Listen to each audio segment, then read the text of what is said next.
지난 시간 우리가 함께 살펴본 방탄소년단의 국가 외교급 자산이라는 표현이 단순한 수사가 아니라 미국 볼티모어 시민들이 실제로 체감한 현실이었다는 소식을 전해드렸습니다. 하지만 그때 우리가 전한 내용은 이 이야기의 진짜 시작일 뿐이었습니다. 왜냐하면 이 7명의 청년들이 만들어낸 현상이 단순히 한두 도시의 경제 활성화를 넘어 전 세계 팝음악 산업의 가장 근본적인 법칙을 뒤흔들고 있기 때문입니다. 볼티모어는 다른 나라의 국가 원수가 국빈 방문을 하는 수준의 준비를 했습니다. 주정부와 시정부가 나섰고 무려 도시의 이름까지 바꿨습니다. 보라에라는 특별한 언어와 도시의 이름을 결합해 보라모어라는 신조어를 만들어냈죠. 이것은 단순한 마케팅이 아니라 도시 차원의 문화적 선언이, 하지만 우리가 정말 주목해야 할 부분은 이 모든 준비가 역사적인 결과로 이어졌다는 점입니다. 현지 언론들이 보도한 내용을 보면 정말 놀랍습니다. 도시 전체가 방탄소년단을 점령당했다고 표현했을 정도니까요.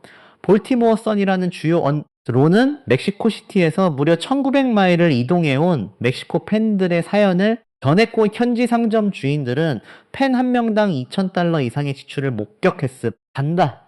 이것은 단순한 콘서트 티켓 판매의 문제가 아니었습니다. 하지만 더 중요한 것은 시장 브랜던 스콧의 공식 성명입니다. 그는 이 사건을 역사적인 순간으로 평가했습니다.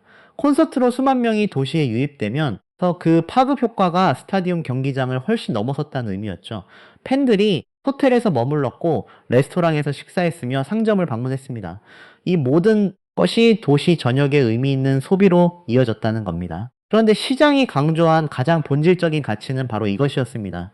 방탄소년단의 콘서트가 생전 처음 볼티모어를 방문하는 수많은 사람들에게 도시의 매력을 알리는 결정적인 계기가 되었다는 점입니다. 콘서트가 첫 번째 이유였을 수 있지만 시장은 이들이 볼티모어에서 경험한 모든 순간이 다시 이곳으로 발걸음하게 만드는 이유가 되기를 바라고 있다고 했습니다. 즉, 공식 성명 뒤에는 매우 흥미로운 계획이 숨어 있었습니다. 볼티모어시 정부는 공연이 끝난 이후 방탄소년단이 남기고 간 실질적인 경제 효과와 지역사회 및 문화에 미친 영향력을 정밀하게 분석할 것이라고 공표했기 때문입니다. 이는 단순한 콘서트 후속 통계가 아니라 도시 차원의 공식 분석.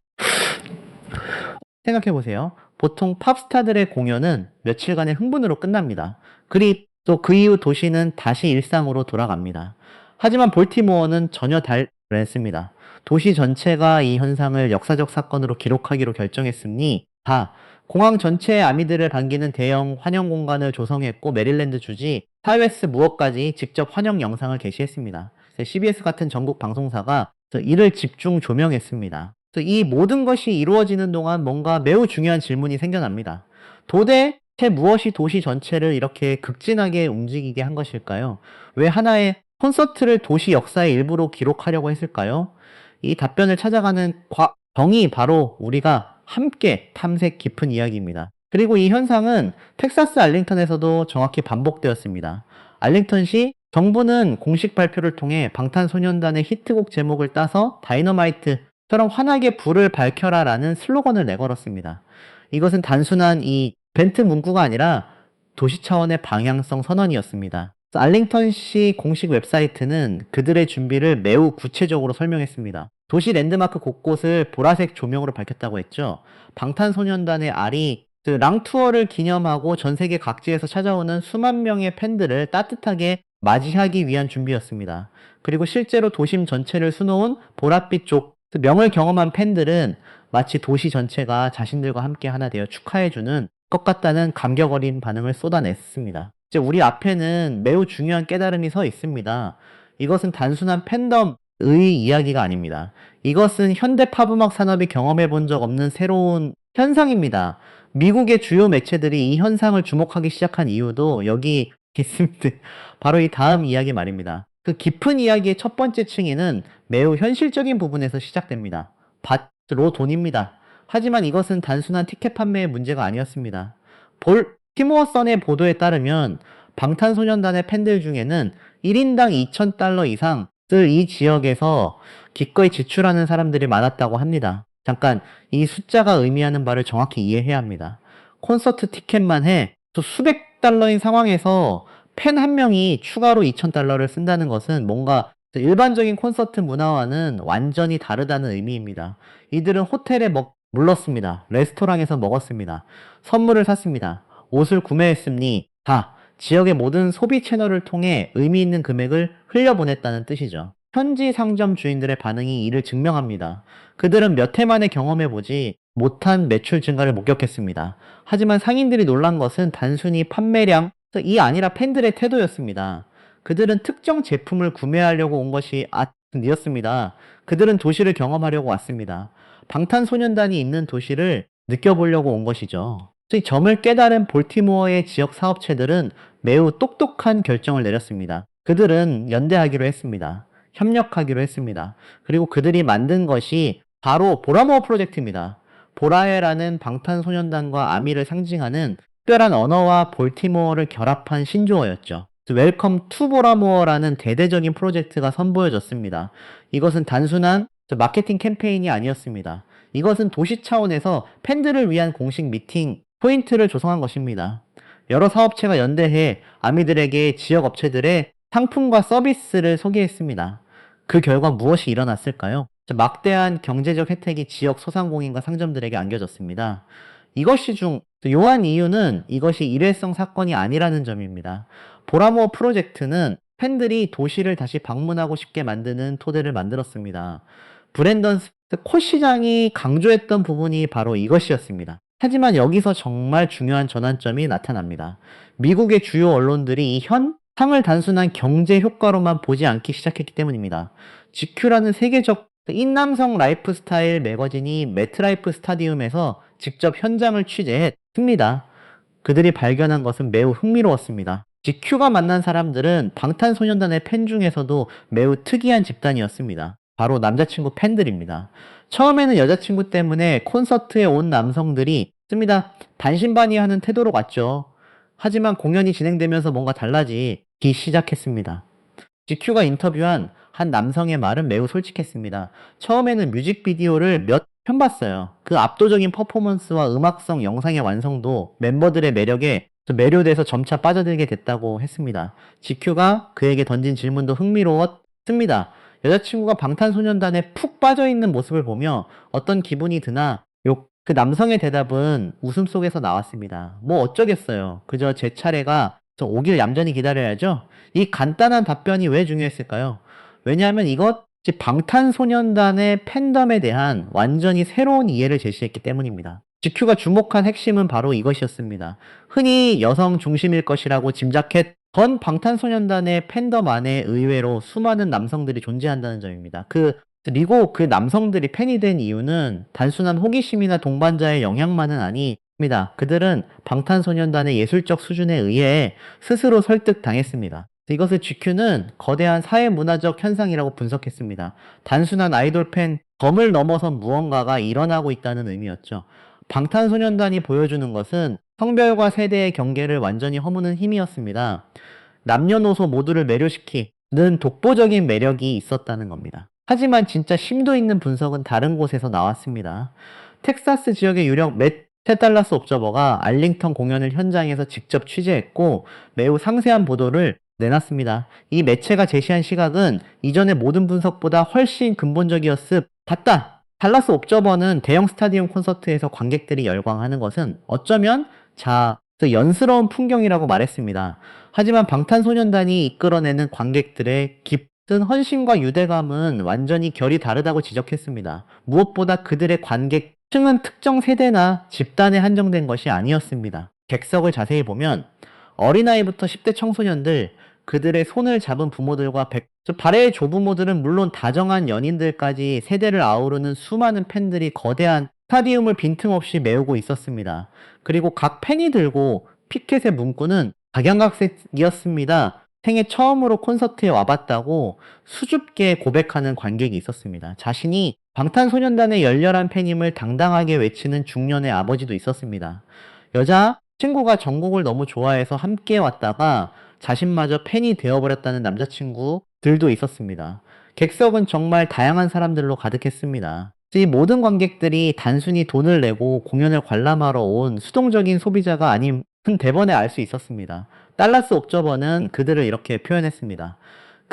들은 공연을 함께 만들어가는 능동적인 주체이자 공연의 일부였다. 팬들은 방탄소년단 멤버들의 데뷔 초기 컨셉 의상부터 역대 주요 활동기의 시그니, 화로까지 정성스레 재현해 입고 왔습니다. 오직 아미들만이 알아볼 수 있는 방탄소년단의 유구한 서사와 역사를 의상과 소품 곳곳에 섬세하게 녹여냈습니다. 이 모든 것이 현장에서 일어난 일입니다. 이것은 단순한 팬덤 문화를 넘어섰습니다. 이것은 예술 문화 현상이었습니다. 그리고 이 현상이 일어나는 곳마다 동일한 패턴이 반복되고 있었습니다. 방탄소년단이 발을 디디는 도시마다 새로운 경제 생태계가 형성되고 있었던 것입니다. 하지만 달라스 옵저버가 제시한 분석은 여기서 한 단계 더 깊어집니다. 단순히 관객층이 다양하다는 것을 넘어 뭔가 근본적으로 다른 무언가가 있다는 점을 지적했기 때문입니다. 그것은 바로 방탄소년단이 만드는 생태계였습니다. 북텍사스의 아미들은 이 K-팝 최정상 보이그룹의 귀환을 무려 8년 동안이나 기다려왔습니다. 그들이 마침내 이곳에 당도했을 때 무엇이 일어났을까요? 러스 옵저버는 이렇게 표현했습니다. 단순히 에너지가 넘치는 수준을 넘어 전이 차원이 다른 무언가가 무대 위와 관객석 사이에서 생생하게 목격되었다. 그래서 이것은 매우 중요한 표현입니다. 왜냐하면 이것은 그들이 본 것이 단순한 콘서트가 아니라는 의미였기 때문입니다. 이 공연의 에너지는 방탄소년단 멤버들이 무대에 오르기 전부터 그들이 시야에서 완전히 사라지는 마지막 순간까지 단 한 순간도 100점 만점에서 떨어진 적이 없었다고 했습니다. 시작부터 끝까지 완벽한 호흡 속에 팬들과 멤버들이 진정으로 하나 되어 그 순간 자체를 온몸으로 만끽하는 진정한 행복을 누리고 있었다는 겁니다. 이것은 기술적인 측면의 평가가 아니었습니다. 이것은 감정적 교감에 대한 기록이었습니다. 그리고 달라스 옵저버는 이 현상이 갖는 기술적 차원도 매우 구체적으로 설명했습니다. 아미밤이라 불리는 공식 응원봉이 공연장의 중앙 제어 시스템과 연동되어 그 음악에 맞춰 일사불란하게 빛을 바꾸는 연출을 이야기한 것이죠. 표면적으로 보면 이것은 다른 대형 팝스타들의 공연에서도 종종 시도되는 방식일 수 있습니다. 기술적으로만 본다면 새로운 것이 아니라는 의미입니다. 하지만 러스 옵저버는 매우 흥미로운 관찰을 했습니다. 스타디움 전체를 가득 채운 수만 개의 불빛이 일제히 파도치며 장관을 이루는 그 압도적인 광경은 오직 방탄소년단 공연에서만 온전히 경험할 수 있는 독보적인 시각적 감동이자 예술적 경지였다. 이 말이 의미하는 바가 무엇일까요? 같은 기술인데 왜 효과가 다를까요? 그것은 바로 관객과의 관계 때문입니다. 방탄소년단의 공연에서 수만 개의 응원봉이 함께 움직인다는 것은 단순한 시각 효과가 아니라 하나의 거대한 공동체가 숨을 쉬는 것처럼 느껴진다는 의미였습니다. 하지만 기술을 넘어 방탄소년단 멤버들이 보여준 현지 팬들을 향한 깊은 배려심도 중요했습니다. 달라스 옵저버가 특히 주목한 장면이 있었습니다. 그것은 바로 무대 위에 카우보이 모자를 멋지게 착용하고 깜짝 등장한 멤버들의 모습이었습니다. 이것이 왜 그토록 중요했을까요? 왜냐하면 이것은 텍사스라는 지역의 정서와 문화를 존중한 맞춤형 팬 서비스였기 때문입니다. 그것은 단순한 소품이 아니었으니 그것은 우리가 당신들의 문화를 알고 있고 존중합니다라는 메시지였습니다. 현장 반응과 효과는 실로 폭발적이었습니다. 스타디움이 일시에 들썩였습니다. 하지만 이것은 단순한 서프라이즈 효과가 아니었습니다. 이것은 팬들이 느끼는 배려, 그의 따뜻함에 대한 반응이었습니다. 그리고 전 세계 스타디움 투어를 이어가며 보여준 멤버들의 유쾌하고 영리한 배려심도 크게 조명되었습니다. 달라스 옵저버가 주목한 것은 방탄소년단이 시도한 매우 특별한 이벤트였습니다. 방탄소년단은 자신들의 방대한 히트곡 디스코 그래피 중에서 곡 하나를 무작위로 첨하여 즉석에서 라이브 무대를 펼치는 특별 이벤트를 진행했습니다. 이것은 단순 한 무대 구성이 아니라 매우 영리한 전략이었습니다. 그래서 이번 달라스 공연에서는 전 세계를 뒤흔든 명곡 퍼미션 투 댄스 푸스와 특유의 에너지 다 넘치는 고민보다가 무작위로 선택되었다고 합니다. 이 두 곡의 깜짝 무대는 공연 전체를 통틀어 관객들에게 가장 짜릿하고 열광적인 하이라이트 순간이었다고 달라스 옵저버는 전했습니다. 왜 이런 이벤트가 중요했을까요? 왜냐하면 이것이 팬들을 위한 지극한 배려이면서 동시에 매우 영리한 무대 기획이었기 때문입니다. 달라스 옵저버는 이에 대해 이렇게 분석했습니다. 이미 세계적인 히트 앨범과 싱글, 수많은 명곡들이 넘쳐나는 그들에게 정해진 두세 시간의 세트리스트만으로는 전 세계 팬들의 갈증을 채워주기가 어렵다. 이것은 흥미로운 통찰입니다. 즉 방탄소년단은 이미 그렇게 많은 히트곡을 가지고 있어서 한 번의 콘서트로는 모든 곡을 다 할 수 없다는 의미였습니다. 하지만 여기서 그들이 한 선택은 매우 특별했습니다. 몇 곡을 매 공연마다 게임처럼 무작위로 선정하여 선보임으로써 방문하는 도시마다 오직 그곳의 팬들만이 공유할 수 있는 세상에 단 하나뿐인 특별한 순간을 완성해 주는 것이다. 이것이 진정한 영리함입니다. 방탄소년단은 각 도시의 팬들에게 너희만의 특별한 순간을 선물했습니다. 서울에서 한 팬이 경험하는 무작위 곡은 달라스의 팬이 경험하는 곡과 다를 수 있다는 의미입니다. 그것이 세상에 단 하나뿐인 경험을 만든다는 겁니다. 하지만 달라스 옵저버의 분석은 여기서 더 깊어집니다. 그들은 무대 뒤에서 의상을 교체하는 짧은 인터미션 시간조차 팬들을 위한 훌륭한 엔터테인먼트 콘텐츠로 승시켰다고 지적했습니다. 멤버들이 무대 뒤에 머무는 동안에도 공연장의 열기는 전혀 식지 않았다. 대형 광판 카메라가 객석 구석구석을 비추며 팬들의 재치 있는 의상과 손수 제작한 개성 넘치는 피켓들을 화면 가득 비추기 시작했다. 새로운 팬들이 대형 스크린에 포착될 때마다 스타디움에서는 연신 함성이 터져 나왔습니다. 특히 방탄소년단의 과거 시그니처 컨셉 의상을 완벽하게 재현한 팬이 클로 드롭될 때마다 객석의 환호는 절정에 달했습니다. 이 모든 것이 의미하는 바가 무엇일까요? 그것은 바로 방탄소년단이 어떻게 대체 불가능한 특별한 존재가 되었는지를 설명합니다. 달라스 옵저버는 매우 명쾌한 정의를 내렸습니다. 수많은 슈퍼스타들이 스타디움 공연을 매진시킬 수는 있지만 방탄소년단이 그들과 근본적으로 다른 이유는 바로 이 모든 현상을 둘러싸고 자생적으로 구축된 유기적인 생태계에 있다. 이 문장의 핵심입니다. 경제 효과도 기술도 영리한 이벤트도 아닙니다. 진정한 차이는 생태계입니다. 방탄소년단 주변에는 뭔가 완전히 다른 것이 자랄 수 있는 토양이 있었습니다. 그것은 무엇일까요? 달라스 옵저버가 지적한 그 생태계의 진정한 정체는 바로 이 다음 부분에서 드러나간다. 그리고 이것이야말로 모든 것을 완전히 바꾸는 순간이었습니다. 그래서 알링턴 공연이 열린 날짜를 다시 한번 주목해야 합니다. 그것은 8월 15일이었으니 대한민국의 광복절이었습니다. 그리고 정확히 그날 무대 위에서 뭔가 매우 특별한 일이 일어났습니다. 지민이 무대에 올랐을 때 그의 모습은 평소와 달랐습니다. 단순한 콘서트 의상이 아니었습니다. 프랑스의 권위 있는 언론 웨스트, 프랑스가 집중 보도한 내용에 따르면 지민은 무무단 한국의 광복절을 매우 상징적이고 품격 있는 방식으로 기념했습니다. 서울에서 수천 킬로미터나 떨어진 미국 텍사스 한복판에서 지민은 콘서트 무대를 하나의 거대한 상징적 메시지로 탈바꿈시켰다는 것이었습니다. 그는 단순히 완성도 높은 무대를 선보이는 것에 그치지 않았습니다. 한국의 자랑스러운 역사와 정체성을 자신의 온몸에 직접 새겨넣은 채 무대에 올랐단다. 웨스트 프랑스는 이에 대해 매우 자세한 설명을 이어갔습니다. 헤어스타일, 의상에 이르기까지 무대 위의 모든 디테일이 광복절을 기념하기 위해 극도로 세심하게 준비되었다고 했습니다. 그렇다면 정확히 어떤 디테일이었을까요? 무대 위 지민의 스타일링을 자세히 보면 뭔가 매우 의도적인 것이 보입니다. 헤어스타일에 붉은색과 파란색 포인트를 주었습니다. 이것은 무엇을 의미할까요? 그것은 바로 대한민국 국기인 태극기의 중심 문양을 상징적으로 표현한 것이었으니 단순한 패션 선택이 아니었습니다.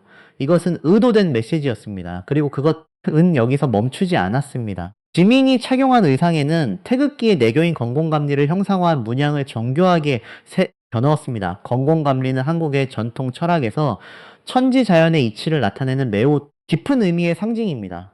이것을 무대 위에 의상에 새겨넣었다는 것은 무엇을 의미할까요? 웨스트 프랑스는 이 모든 디테일들을 종합해 볼 때 지민이 조국의 국기인 태극기를 시각화하여 표현했다는 사실에는 의심의 여지가 없다고 명확히 했습니다. 이것은 단 순한 의상 선택이 아니라 문화적 성명이었습니다. 공연이 열린 날짜의 역사적 맥락을 고려하면 그 의미는 한층 더 뚜렷했습니다. 그날은 바로 대한민국이 조국의 빛을 되찾은 광복절이었기 때문입니다. 지민을 비롯한 방탄소년단의 멤버들은 비록 몸은 미국에 서 있었지만 민족의 뜻깊은 날을 결코 무심하게 지나치고 싶지 않았던 것입니다. 수만 명의 미국 현지 관객들과 전 세계 아미들이 지켜보는 무대 위에서 자신만의 예술적 스타일링을 통해 당당하게 광복절을 기렸습니다. 이것이 얼마나 획기적인 일이었는지 우리는 제대로 인식해야 합니다. 공연 직후 지민과 멤버들의 무대 사진과 영상이 소셜미디어를 뜨겁게 달궜습니다. 게시물마다 자랑스러운 태극기 이모티콘이 줄을 이었습니다. 지민의 스타일링이 광복 저를 기념하기 위해 특별히 기획된 것이라는 현장 스태프의 확인도 이어졌습니다. 하지만 더욱 놀라운 점은 지민의 이러한 행보가 일회성에 그친 것이 아니라는 사실이, 지민은 지난해 같은 날 미국에 머물렀을 당시에도 태극기 패치가 부착된 모자를 착용하고 무대에 올라 조국의 광복절을 상기시킨 바 있었습니다. 외신 매체가 광복절을 기리는 지민의 세심한 행동을 전하며 어째서 이것이 전 세계 팬들에게 큰 울림을 주었는지를 설명한 대목은 매우 중요합니다.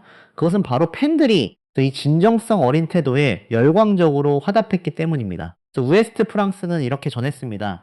글로벌 엔터테인먼트 산업 내에서 문화적, 역사적 정체성을 둘러싼 다양한 논쟁들이 존재하는 가운데 조국에서 수천 킬로미터나 떨어진 타국에서도 자신의 뿌리와 역사를 잊지 않고 당당하게 광복절을 기념하는지 민의 굳건한 태도는 수많은 글로벌 팬들의 깊은 존경과 지지를 이끌어내고 있다. 이 말이 정확히 무엇을 의미하는지 우리는 깊이 생각해 볼 필요가 있습니다. 방탄소년? 가는 한국의 역사와 광복절이라는 뜻깊은 의미를 전 세계에 자연스럽게 알리는 위대한 민간 외교관의 역할을 톡톡히 해내고 있었던 것입니다. 그래서 미국의 대표적인 전국일간지 USA 투데이도 이를 주목했습니다. 그들은 방탄소년단이 월드 투어를 통해 전 세계에 보여주고 있는 한국 문화유산에 대한 지극한 헌신과 자긍심을 대대적으로 집중 조명했습니다. USA 투데이의 보도에 따르면 무대 세트 디자인부터 한국의 전통 문화유산을 향한 수많은 오마주가 웅장하게 펼쳐집니다. 대한민국 국기인 태극기의 내교인 건공감리의 조정 미학에서 영감을 받아 정교하게 설계된 웅장한 무대가 등장합니다. 경복궁 경회로의 아름다운 처마 곡선을 당당히 형상화한 거대한 무대가 세워집니다. 태극의 곡선과 건공감리의 숭고한 정신이 세계 최대 규모의 스타디움 한가운데 찬란하게 펼쳐집니다. 바닥 스크린에도 태극 문양을 감각적으로 시각화한 예술적 요소들이 유려하게 흘러넘칩니다. USA 투데이는 이에 대해 이렇게 평가했습니다. BTS가 자신들의 고유한 뿌리와 문화에 보여주는 확고한 자긍심과 헌신은 실로 존경스러울 정도이다. 여기서 우리는 매우 중요한 본질 한 가지를 깊이 생각해 봐야 합니다. 세계 대중음악의 역사 속에는 방탄소년단 이전에도 시대를 풍미했던 수많은 전설적인 아티스트들이 존재해 왔습니다. 시대를 뒤흔든 비틀즈가 있었습니다. 팝의 황제 마이클 잭슨이 하지만 그 위대한 전설들과 지금의 방탄소년단 사이에는 아주 결정적인 차이점이 하나 존재합니다. 우리가 마이클 잭슨의 전설적인 월드 투어를 떠올릴 때 미국 고유의 전통 건축물이 무대 한가운데 거대하게 오마주되거나 성조기에 상징적 문양이 새겨진 무대, 위에서 미국 초기 전통 음악이 울려 퍼지는 장면을 본 기억은 없습니다. 비틀즈도 마찬가지였습니다. 지금껏 세계적인 팝스타들의 불문율은 국경과 인종을 원하여 누구나 거부감 없이 쉽게 받아들일 수 있는 가장 보편적인 글로벌 팝의 형태들을 보여주는 것이었습니다. 그것이 바로 정형화된 성공 공식이었기 때문입니다. 하지만 방탄소년단은 그 익숙한 공식에서 벗어나 전혀 다른 길을 걸어가고 있습니다. 세계에서 가장 거대한 스타디움 무대에 오르면 오를수록 자신의 한국적 정체성을 숨기거나 안전한 보편성 뒤로 물러서는 것이 아니라 오히려 그 어느 때보다 더 웅장하고 선명하게 한국의 멋을 전 세계 관객들의 눈앞에 펼쳐 보이고 있었던 것입니다. 전통 국악의 웅장한 가락이 스타디움을 울립니다. 전통 한지의 결이 최첨단 초고화질 LED 그래픽과 경이롭게 결합됩니다. 이 모든 장면이 한 번의 공연이 아니라 문화적 선언이었다는 것을 우리는 점점 깨닫게 됩니다. 그리고 마침내 그 순간이 옵니다. 수천 킬로미터 떨어진 미국 텍사스 한복판에서 북의 광복절을 기쁨 있게 기념하는 일이 일어납니다. 더욱 놀라운 것은 인종과 언어, 다 다른 전 세계 수만 명의 외국인 관객들이 한국어로 우리의 전통 민요아리랑을 물 흘리며 떼창하는 기적이 일어난다는 것입니다. 이것이 얼마나 획기적인 일인지 우리는 충분히 인식하지 못할 수도 있습니다. 아리랑은 단순한 노래가 아닙니다. 그것은 한국 민족의 정서와 역사가 깊이 담긴 문화유산이 단다. 그 노래를 수천 명의 외국인이 함께 부른다는 것은 문화적 국경이 무너졌다는, 그리고 여기서 매우 중요한 깨달음에 이릅니다. 방탄소년단이 이 모든 것을 이루어낸 방식 말입니다. 그들은 세계를 향해 한국을 사랑해달라고 구걸하지 않았습니다. 그들이 문화를 좋아해달라며 억지로 설득하지 않았습니다. 그들이 한 일은 훨씬 더 우아하고 강력했습니다. 자신들이 가진 최고의 예술적 역량, 스스로 세계에서 가장 완벽하고 압도적인 쇼를 완성해냈습니다. 그리고 그 가장 높은 정상의 자리에 너무나 자연스럽고 당당하게 대한민국이라는 찬란한 이름을 함께 올려 놓았습니다. 이것이 바로 생태계였습니다. 달라스 옵저버가 지적했던 그 생태계의 정체는 한 가지 진정성이었습니다. 방탄소년단이 만드는 것은 단순히 공연이 아니라 공유의 경험이었습니다. 그것은 팬과 아티스트가 함께 만드는 하나의 세계였습니다. 그리고 참으로 놀랍게도 전 세계는 방탄소년단의 이러한 꼿꼿한 태도를 결코 낯설어 하거나 거부하지 않았습니다. 오히려 그들의 진정성 있는 헌신을 향해 주저없는 찬 사와 존경을 보냈습니다. 이것은 우리가 세계 문화사에서 본 적 없는 현상이었습니다. 비틀즈는 전 세계를 매료시켰지만 영국 문화를 강조하지 않았습니다. 마이클 잭슨은 수십만 명의 팬을 모았지만 미국의 전통을 무대에 올리지 않았습니다. 그것이 오랫동안 안의 불문율이었습니다. 국경을 초월한 팝스타가 되려면 국가적 정체성을 내려놓아야 한다는 공식이 있었습니다. 하지만 방탄소년단은 그 공식을 깼습니다. 더욱 정확히 말하면 그들은 공식 자체가 틀렸다는 것을 증명했습니다. 그들은 한국의 정체성을 강화할수록 오히려 더 많은 람들의 마음을 사로잡았습니다. 경복궁, 경회로의 아름다운 곡선을 무대로 만들 때 더 많은 사람들이 그들을 사랑했습니다. 태극기의 문양을 콘서트 무대 곳곳에 새겨 넣을 때 관객들의 함성이 더 커졌습니다. 광복절을 당당하게 기념할 때 글로벌 팬들의 눈물이 흘렀습니다. 이것은 무엇을 의미하는 걸까요? 그것은 사실 매우 단순하면서도 깊은 진리를 보여줍니다. 인류의 문화는 더 깊은 리를 가진 표현일수록 더 많은 사람들의 마음을 움직인다는 것입니다. 보편성과 개별, 성은 대립하는 것이 아니라 상호 보강하는 관계라는 뜻입니다. 방탄소년단이 보여준 것은 이 진리를 예술로 표현하는 것이 무엇인지였습니다. 그리고 고 대한민국의 국민으로서 우리가 이 7 청년들을 가슴 깊이 자랑스러워할 수 없는 이유는 없었습니다. 그들은 단순히 노래 잘하고 춤 잘 추는 글로벌 팝스타가 아닙니다. 그들은 전 세계에 우리 조국의 혼을 심고 있는 진정한 이 시대의 거인들입니다. 그들의 무대 위에서 복궁이 살아납니다. 태극기의 의미가 전해집니다. 광복절의 가치가 느껴집니다. 수만 명의 미국인이 한국어로 아리랑을 부르고 눈물을 흘립니다. 이것은 통역이나 막으로 가능한 일이 아닙니다. 이것은 문화의 언어가 얼마나 깊은지를 보여주는 증거입니다. 음악과 춤과 스타일링이라는 보편적 언어를 통해 한국의 정체성이라는 특수한 가치가 전해진다는 뜻입니다. 방탄소년단은 이를 완성하는데 만족하지 않습니다. 그들은 계속 더욱 웅장한 무대를 꾸미고 더욱 세심한 배려를 담고 더욱 진정성 있는 메시지를 전하고 있습니다. 각도 시마다 지역의 정서를 존중하면서도 자신들의 한국적 정체성은 절대 포기하지 않습니다. 지금 이 순간에도 방탄소년단은 어느 도시의 무대에 서 있을지 모릅니다. 그리고 곳에서 또 다른 기적을 만들고 있을 겁니다. 새로운 도시의 팬들이 또 다른 무작위의 곡을 듣고 감동에 잠길 겁니다. 또 다른 무대에서 태극이 빛날 겁니다. 하지만 우리가 기억해야 할 가장 중요한 것은 이들이 단순히 공연을 하는 것이 아니라는 점입니다. 그들은 문화의 담대한 메시지를 전하고 있습니다. 자신의 뿌리를 결코 잊지 않으면서도 세계와 소통하는 방법을 보여주고 있습니다. 자신들의 뿌리를 결코 잊지 않는 자긍심, 한국의 찬란한 문화유산을 세계 최고의 무대 위에서 가장 아름다운 형태로 승화시키는 헌신, 이것이 바로 우리가 이 7 청년들을 존경해야 하는 이유입니다. 대한민국의 국민으로서 방탄소년단을 자랑스러워하는 것은 단순한 감정이 아닙니다. 그것은 우리 세대가 문화국가로서의 정체성을 지키고 있다는 증명입니다. 그들의 무대는 단순한 공연 무대가 아니라 한국 문화가 세계 무대에서 얼마나 강력하고 아름다운지를 보여주는 현장입니다. 그리고 이 모든 것의 본질은 결국 한 가지로 귀결됩니다. 진정성입니다. 자신이 누구인지를 아는 것, 자신이 어디서 왔는지를 잊지 않는 것, 그리고 그것을 있는 그대로 표현하는 용기입니다. 방탄소년단은 이를 증명했습니다. 그리고 세계는 그것에 박수를 보냈습니다. 이것이 바로 우리가 함께 기억해야 할 이 시대의 가장 찬란한 기록입니다.